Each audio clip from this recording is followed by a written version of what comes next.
So my van is blowing hot air out of the floor instead of blowing cold air through the vents whenever I have the AC turned on up front. And so what I've been told is that there is a mixing valve back here in the back of the van that I need to get out and either fix the vacuum or whatever mechanical conditions causing that not to work. So we're going to dig into this and see what we can figure out. First thing that needs to happen, I think, is I'm going to pull off this plastic piece, which is, I believe, held in with clips.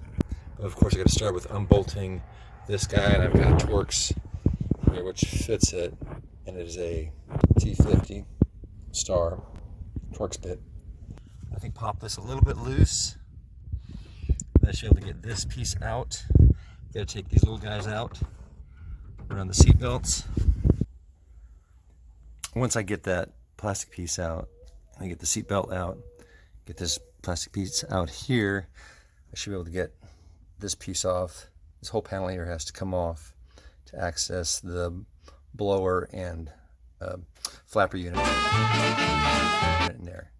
We'll get inside there and see what needs to be fixed, if it has to be vacuum or mechanical fix. I've also discovered there are some, underneath this seal, there are some plastic snap fasteners that will have to be pulled out to get this plastic piece out. One of the things I noticed is that if you have a hard time getting these guys out, you can take a pair of very small needle nose and just get underneath there and just work it out.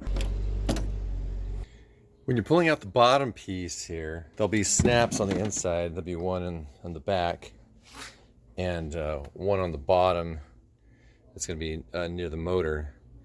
And then over here on the side, on the top, in the front, there's going to be one right at the top, two in the middle, and two at the bottom. And you won't hurt anything by pulling on those to get those out. Now I'm going to pull these bolts off of this blower, disconnect this line here, and I'm going to fire up the AC and see if the flapper, which is inside here, moves from the down position to the up position when the AC is on. If it doesn't move up, then there's either a problem with this vacuum or with the actuator down there, or the mechanism that pulls the door open by being pulled by the actuator might be broken, which is a pretty common issue. So with the AC on, you can see this door, they call it a blend door, that should go all the way up out of the way.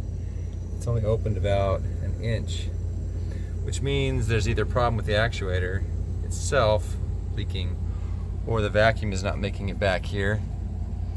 We'll have to get a vacuum tester on it to see if there's enough vacuum coming to the line, and then manually activate the mechanism to see if we can get it to open the door. But it looks like either vacuum or a actuator issue at this point, because it does seem to have the mechanical connection to pull the door open. Okay, I've got a vacuum tester and hooked it up to the actuator, and now I'm just gonna, right now the door is closed in the down position, start pumping slowly. Slowly I turned On the actuator. We're gonna get a little bit of pressure, get up to 5. Oh, the door's starting to move. So I continue to pump slowly and carefully. I'm now up to almost 5. It's about halfway. Pump a little more. Still right at 5 now. Keep pumping. That looks full open at about 8 psi. That's probably good. And then I'm going to let it sit here and see if it bleeds off at all. Now, after letting it sit for about 5 minutes, it's still almost at 9, and the door's still all the way open. So I'm going to say the actuator is good. And now I'm going to attach the vacuum tester to the line that goes back up to the front manifold, where it gets the vacuum from up in the engine area. There's a manifold up there, and sometimes those manifolds get cracked. I'm going to see if it's sending the vacuum from the front to the back here that it needs to to actuate, which it probably is not, which means then I have to start troubleshooting from the front up inside the engine compartment, and that's not fun. And just as I feared, turn on the AC, got it cranked maximum, and the power from the front of the car, from the vacuum manifold, is only getting about 3.5, 4 pounds of vacuum. That is not enough. So now the next step is to go troubleshoot the vacuum up underneath the engine hood. Joy, joy. 3 days later. So I found the manifold where the vacuum comes off the right side of the intake, and there's a vacuum line that runs up here to the front of the van, right here by the transmission dipstick. You dipstick! And if you disconnect this guy right here and test the pressure, you should get full manifold or vacuum of about, I think around 20 pounds. I'm gonna check that real quick. So with the AC on, I'm checking where this comes up through the engine compartment, and I'm getting about 19 pounds vacuum, which is pretty dang good. You only need 5 to 8 for the AC to work. So the next thing to check is to follow where this line goes. Now this line goes down underneath this nightmare of blowers and stuff for the AC. It comes out the other side of a firewall and it goes into another valve, and there should be some pressure down there. Hopefully it will have almost 20 pounds. We'll see what that looks like over there. Okay, I have this hooked back up again here in the front of the engine compartment. I hooked this back up, and now we're going to check over here down by the passenger side by the feet. You'll see where it comes through the firewall there. I don't know if I can get a tight shot on it, but you can see there's it comes in on this black line, and then it goes up through some more works. It looks like it goes somewhere else, and then eventually comes back down, and this valve right here should be getting that vacuum to open up the dash vents. Right now I'm getting just the tiniest bit of anything coming out of here. It's almost completely dead. So if I take this guy off, now disconnected, there's nothing to pull that open. I'm still getting nothing from here. And I got nothing. So I'm going to try checking the pressure. So I connected this back up, and then this runs down through the firewall, comes out here, goes in that black vacuum tube so you can see where it comes through the wall. It goes up and eventually comes back to this beige tube which supplies the front vents. And as you can see, when I test the front vent pressure, it's only getting about 4 pounds of vacuum, which means somewhere between where this black comes in and this, it's losing vacuum. Now, underneath the dash here, the knob that controls all that vacuum activity connects through this harness and distributes. I believe it comes in through the black here. I believe this black is actually routed someplace between the firewall up through the dash and over to here. So I'm going to disconnect this and see if I can plug the other end inside the engine compartment, apply vacuum on this end, and see if this line is good, and we'll go from there. So A needle pulling thread. these two lines come in, they go through the back somehow, they come over to this vacuum harness, and they connect to here, and it goes over to, eventually gets hooked into the switch. So this is the other part of the harness, and this comes out of the switch.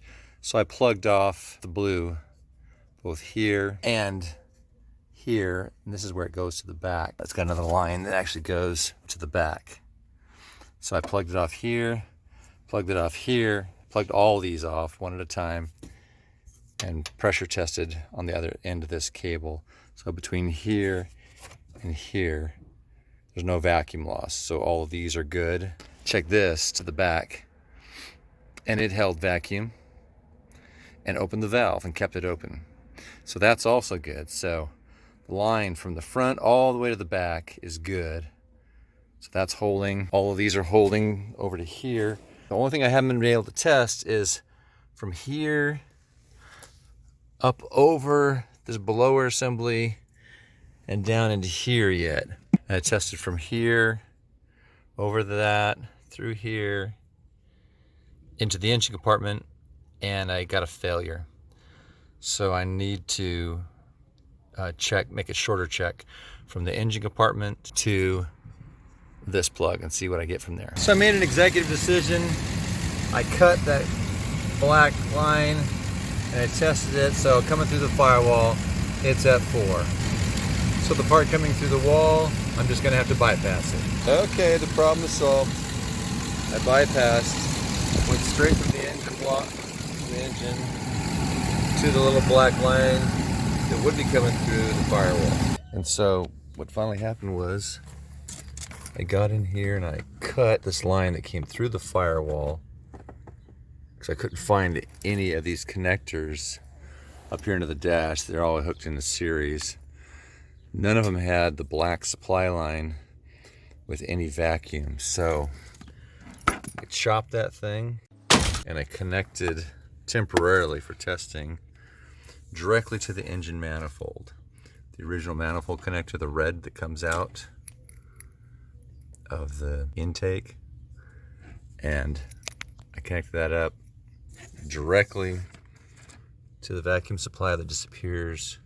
It used to come through the firewall, through that cut line right there, and I just shortcut it. And now everything comes on. When you set it to cold, the dash vents work, the defrost turns off, and the rear vents now get cold air, and it shuts off the heater vents on the floor. So once again, it looks like the culprit is somewhere inside the firewall area. So the only thing that remains is to find a way to get it through the firewall, and once I get that connected, reassemble, air conditioning good. I win. I win. Leave a comment if this video helped you or if you have any questions. So what I decided to do was I removed the vacuum line. You can see the open vacuum line there. And I've got it here. I had a crack in it when I tried to adjust it. So I've repaired that with a little piece of vacuum tube. I'm going to take that and run it forward to the engine compartment, and I've drilled a hole here underneath this fan. And the part of the vacuum line that used to connect up in the engine compartment is here. And I'm going to adjust that hole size a little bit so that I can pull this most of the way through and have a snug little fit. This little rubber thing will fit in that hole very nicely. And then all I have to do is put a short piece of line from the part that comes down in here to that connector through there. Okay, so the final fix was we unplugged this up here by the battery. That is unplugged and that has been rerouted through the firewall. Just ran it up through here. The little rubber grommet, if you drill a 1/2-inch hole, the thick end of that connector will fit right in there nice and snug. Snug as a bug in a rug. Seal up that hole and hold itself in place. And then I just ran the vacuum up over the top here and hooked it back up to the original black supply line, which was cut away from this, which is bad inside, but we rerouted it. And now I'm just gonna have to put the car back together. Full functionality restored just by cutting that piece out and rerouting it. By the way, I highly recommend, if you don't have a vacuum tester, man, you gotta have one of these things. This was a really crucial tool and helped me troubleshoot every step of the way. Just saved myself about $300. It's a lot of work getting this stuff apart. The hardest part was probably disassembling the rear of the car, which I have to reassemble, put all that plastic stuff back in. Maybe time to go get it serviced to make it a little colder. But for now, the passengers in the back aren't gonna die from the heat. Good luck with your repair.